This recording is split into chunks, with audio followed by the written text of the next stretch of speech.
আসসালামু আলাইকুম। আজকের যে ভিডিওটা এটা হলো আপনাদের যারা প্রবাসী ভাইরা আছেন। তো প্রবাসী ভাইরা অনেকেই কিন্তু খামার করতে চান।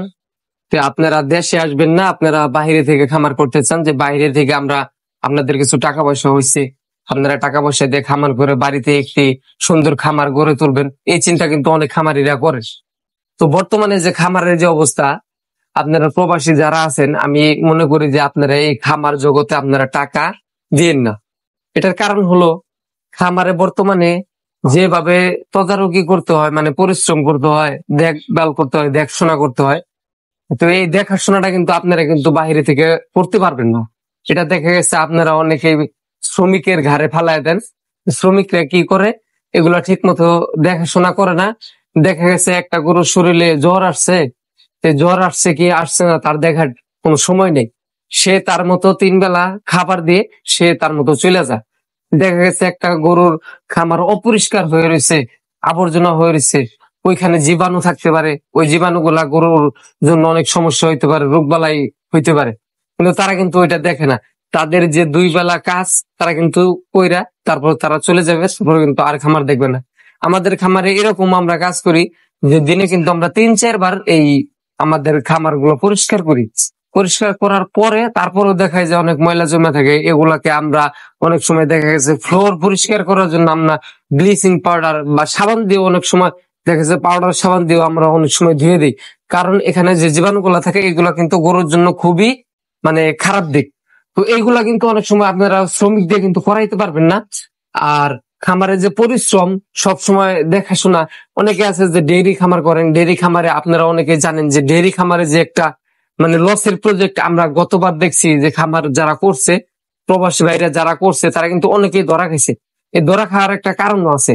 সেটার কারণ হলো, আপনারা ডেইরি সেক্টরে যখন আপনারা দুধ দহন করি, এই দুধ দহনের সময় কিন্তু অনেকে দেখা গেছে যারা শ্রমিক থাকে তারা কিন্তু দুধ ঠিক মতো দহন করে না। দেখা গেছে সকাল 7টা বাজে দুধ দহন করার কথা, ওই টাইমে তারা 10টা বাজে অনেক সময় দহন করে, অনেক সময় 12টা বাজে দহন করে, অনেক সময় সকাল 6টা বাজে দহন করে, অনেক সময় ঠিক মতো খাইতে দেন। তো এই যে একটা গ্যাপ থাকে খামারে, মানে কাজের ক্ষেত্রে যে একটা গ্যাপ থাকে, এই গ্যাপের কারণে কিন্তু আমরা কিন্তু উন্নত জাতের যারা আর কি খামার করলে কিন্তু আমরা সবাই চাই যে উন্নত জাতের গরুগুলা লালন পালন করার জন্য, যাতে দুধ বেশি হয়, খামার যেন টিকে থাকে। তো যখন একটা উন্নত জাতের গরু যখন আমরা সঠিকভাবে দুধ দহন না করব, তখন কিন্তু ওই গরুটা উলানে চাপ খাবে, উলান ফুলে যাব, মেস্টাটাইসির সমস্যা থাকে। তো এই কারণে কিন্তু অনেক সমস্যাই হয় ডেইরি খামারে। তো এটা কিন্তু শ্রমিকের কারণে হয় এবং কি তদারকি না করার কারণেই হয়। তো এই কারণে আমি প্রবাসী ভাইদেরকে বলবো যে আপনারা যারা আর কি খামার করতে চান, আপনারা দেশে আসেন, আপনারা নিজে দেখেন, দেখাশোনা করেন।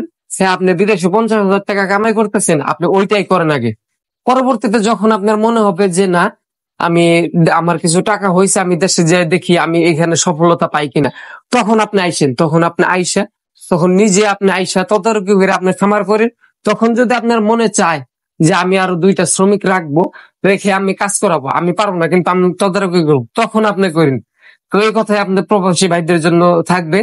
তো আপনারা যারা খামার করতে চান প্রবাসী ভাইরা, শুধু শুধু টাকা ঢাইলেন না, টাকা ঢাইলে শুধু শুধু নষ্ট, টাকা নষ্ট করে বললেন না যে আমি খামার করে ধরা খাইছি।